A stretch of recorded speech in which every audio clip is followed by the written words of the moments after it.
दिन में 3 बजे के करीब एक लड़का जो कि अपने घर में अकेला होता है और उसके घर की दरवाजे की बेल बजती है।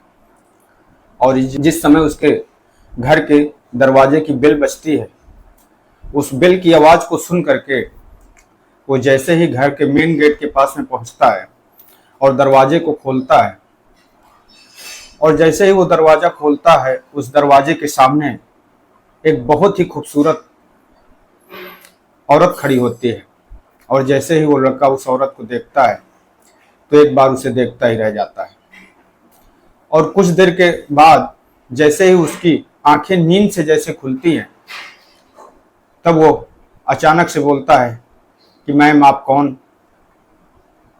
तब वो औरत कहती है कि हमें आपके पापा से मिलना था, क्या इंजीनियर साहब घर पे हैं क्या? तो लड़का बोलता है कि नहीं मैम, पापा तो इस समय घर पे नहीं हैं, वो घर के बाहर गए हुए। आप काफ़ी भीग चुकी हैं, थोड़ी देर के लिए अंदर आ जाइए। और वो औरत उस लड़के के घर के अंदर आ जाती है। और अंदर आने के बाद फिर जो उस लड़के के साथ में होता है बहुत ही भयानक होता है। एक ऐसी घटना उस लड़के के साथ में घटती है जिसे दोस्तों हम और आप कल्पना भी नहीं कर सकते। इस कहानी में आगे क्या होता है ये जानने के लिए इस कहानी को लास्ट तक जरूर सुने। और मैं आपका दोस्त सागर पटेल आप लोगों से बस एक छोटी सी विनती है, आप लोगों से एक छोटा सा निवेदन है कि अगर आप लोग मेरे इस चैनल पर नए आए हैं तो मेरे इस चैनल को सब्सक्राइब करके बेल आइकन को दबाना ना भूलें। और अगर आप लोगों को मेरा ये वीडियो अच्छा लगे तो वीडियो को लाइक जरूर करें। तो दोस्तों अब आप लोगों को ज्यादा समय न बर्बाद करते हुए, दोस्तों ये सच्ची घटना है दिल्ली की। दिल्ली में एक इंजीनियर साहब का परिवार रहा करता था, जिनके परिवार में पति पत्नी वो दोनों और एक उनका बेटा जिसका शिवांश नाम होता है, उनका बेटा रहा करता था, जिसकी उम्र लगभग 20 वर्ष होती है। एक दिन वो पति पत्नी दोनों किसी काम से घर से बाहर गए हुए थे, और जिस समय घर से बाहर वो दोनों पति पत्नी गए हुए थे उसी समय एक दिन लगभग 3 बजे के करीब उनके घर की बेल बजती है। और जब बेल बजती है तो शिवांश उस समय घर पर अकेला होता है और बेल की आवाज सुन करके वो घर के मेन गेट के पास में जाता है। और जैसे ही वो मेन गेट के पास में पहुंचता है, मेन गेट को खोलता है तो उसके सामने एक बहुत ही सुंदर औरत जिसकी उम्र लगभग 28 साल होती है, देखने में बिल्कुल परी जैसी होती है, खड़ी हुई थी। और वो इतनी सुंदर थी कि शिवांश उस औरत को जब देखता है तो कुछ देर के लिए उस औरत को देखता ही रहता है। और देखने के बाद में जैसे उसे होश आता है, जैसे ऐसा लगता है कि वो नींद से जगा हो, और नींद के बाद में जैसे उसे होश आता है तो कहता है आंटी नमस्ते, आपको किससे मिलना था? तब वो औरत सामने से जवाब देती है कि हमें इंजीनियर साहब से मिलना था, हमें कुछ काम था। वो शिवांश बोलता है कि आंटी पापा और मम्मी तो घर पर नहीं है। और जब इस लड़के को उस औरत को इस चीज की पता लगती है कि उसके मम्मी और पापा घर पर नहीं है, क्योंकि बाहर बारिश हो रही होती है, बारिश काफी तेज होती है और वो औरत काफी भीग चुकी होती है और उसको छींके आ रही होती हैं, जैसे सर्दी लग चुकी हो। इसलिए वो लड़का उस औरत से बोलता है कि आंटी अगर आप बुरा ना माने तो आप कुछ देर के लिए मेरे घर के अंदर आ जाइए, और जैसे ही बारिश थम जाएगी आप चले जाना। औरत बोलती है कि थैंक यू, और वो उस लड़के के साथ उस लड़के के घर के अंदर आ जाती है। और घर के अंदर आने के बाद में वो लड़का बड़े अच्छे से सम्मान पूर्वक उस औरत को चेयर बैठने के लिए देता है। और जैसे बैठने के बाद में वो लड़का शिवांश उस औरत से पूछता है कि मैम आपको क्या चाहिए, मैं आपके लिए चाय बना देता हूँ। और जिस समय शिवांश उस औरत के लिए चाय बनाने जा रहा होता है, उसी समय कहता है कि मैम तब तक आप अपने कपड़े चेंज कर लीजिए, मेरे माँ के कुछ कपड़े रखे होंगे जिन्हें आप पहन लीजिए, नहीं तो आपको सर्द लग जाएगी क्योंकि आपको ठंड लग रही है। वो औरत बोलती है थैंक यू, और वो कपड़े चेंज करने के लिए चली जाती है। और उधर शिवांश चाय बनाने के लिए चला जाता है। शिवांश जब तक चाय बना करके लाता है तब तक वो औरत कपड़े अपने चेंज कर चुकी होती है और वो दोनों बैठ करके चाय पीने लगते हैं। चाय पीते पीते दोनों के बीच में बातें शुरू हो जाती हैं। और जैसे ही बातें शुरू होती हैं तो जो औरत होती है वो शिवांश से पूछती है कि आपको क्या पसंद है और क्या नहीं पसंद है। तब वो शिवांश जो होता है वो बताता है कि आंटी हमें सेल्फी लेना पसंद है, हमें फोटो खींचना पसंद है। तब वो औरत बोलती है कि अरे कितनी अच्छी बात है, यही तो हमें भी पसंद है। हम दोनों के आपसी तालमेल, हम दोनों के विचार कितना एक दूसरे से मिलते हैं। वो लड़का बोलता है कि हाँ, पर वो लड़का अभी तक नहीं समझ पाता है कि आखिरकार आगे उसके साथ में क्या होने वाला है। उसके बाद में बारिश होती है जो बंद होने का नाम ही नहीं लेती है, और कब धीरे धीरे दोनों के बीच में बातें होते होते शाम हो जाती है, इस चीज का पता ही नहीं लगता है। और जब अंधेरा हो चुका होता है और बारिश बंद ही नहीं होती है, तो वो औरत वहीं रुकने का फैसला कर लेती है। और वो लड़का भी बोलता है कि ठीक है मैं आंटी, आप मेरे घर पे आज रुक लीजिए और सुबह आप अपने घर चले जाइएगा। उस रात उसी लड़के के घर में उसी शिवांश के साथ में रुक जाती है, और वो शाम को दोनों साथ में खाना खाते हैं, और खाना खाने के बाद में दोनों अपने अपने बिस्तर पर लेटने के लिए चले जाते हैं। पर जैसे ही कुछ रात का समय बीतता है, वो औरत थोड़ी देर के बाद शिवांश के रूम में पहुंचती है और बोलती है कि हमें अकेले डर लग रहा है, क्या हम आपके पास में सो सकते हैं, आपके रूम पे सो सकते हैं।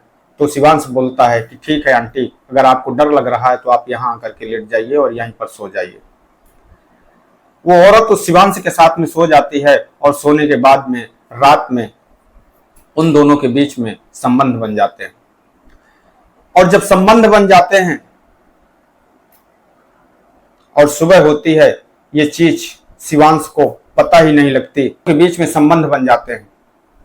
और संबंध बनने के बाद वो औरत क्योंकि पूरी होशियारी के साथ में उस लड़के के घर में घुसती है, और जिस समय वो उस शिवांश के साथ में संबंध बनाती है, वो अपना मोबाइल का कैमरा ऑन करके छुपा देती है और उस पूरे क्रम का वीडियो बना लेती है। और जिस समय सुबह होती है, शिवांश सो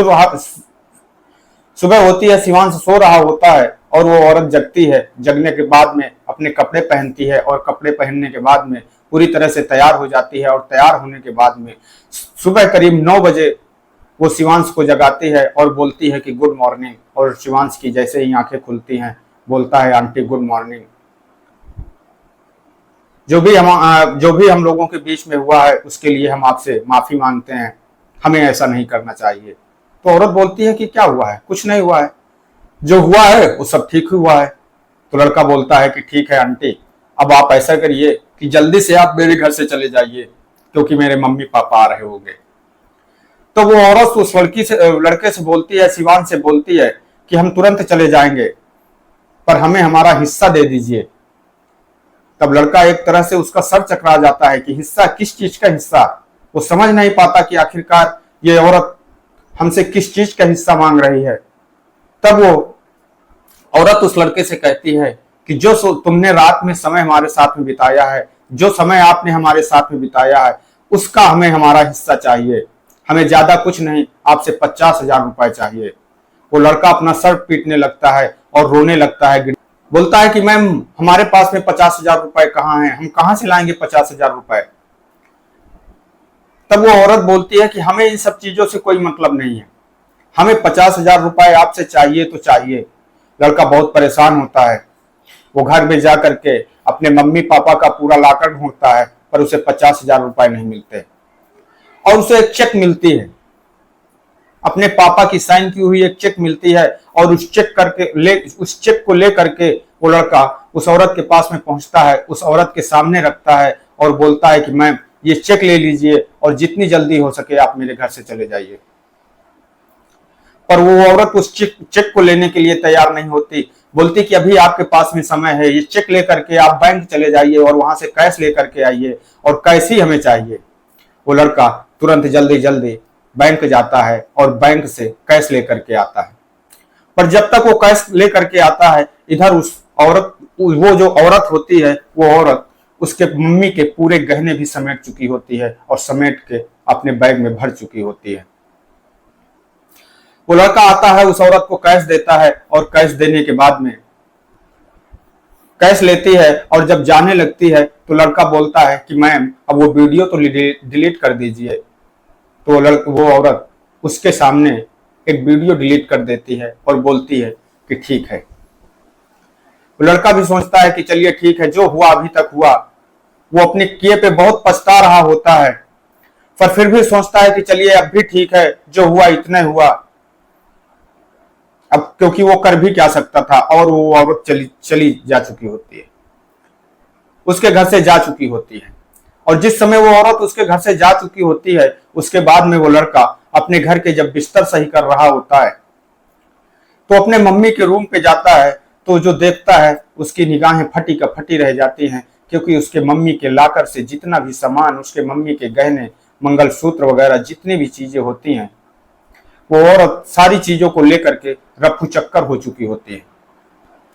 उसके बाद में वो लड़का वहीं पर बैठ करके रोने लगता है, और उसके बाद थोड़ी देर बाद उसके मोबाइल पर एक कॉल आता है। उसका एक मित्र होता है जो उसके पास में फोन करता है, और फोन करके बताता है कि अरे भाई क्या हुआ, आजकल तू तो बहुत इंटरनेट में छाया हुआ है, हर जगह बस तेरा ही वीडियो देखने को मिल रहा है। वो लड़का समझ नहीं पाता, बोलता क्या बात कह रहा है भाई, क्या बोल रहा है ऐसा। तब उसका जो दोस्त होता है वो वही वीडियो उस लड़के के मोबाइल पर भेजता है, और कहता है ये देख तेरा वीडियो, आजकल ये सारे वीडियो इंटरनेट पे तेरे चल रहे हैं, और यही सारे तू तो इंटरनेट पे पूरी तरह से वायरल हो चुका है। समझ में नहीं आता कि अब हम करें तो क्या करें। और वो लड़का ये सदमा बर्दाश्त नहीं कर पाता और अपनी आत्महत्या कर लेता है। दोस्तों, मेरा इस कहानी को सुनाने का उद्देश्य किसी को ठेस पहुंचाना नहीं है, बल्कि आप लोगों को सतर्क करना है, सचेत करना है। क्राइम की इस दुनिया से जितना हो सके हम लोगों को बच के रहना है। मैं आपका दोस्त सागर पटेल इन्हीं शब्दों के साथ में आपसे विदा लेता हूं। जय हिंद, जय भारत।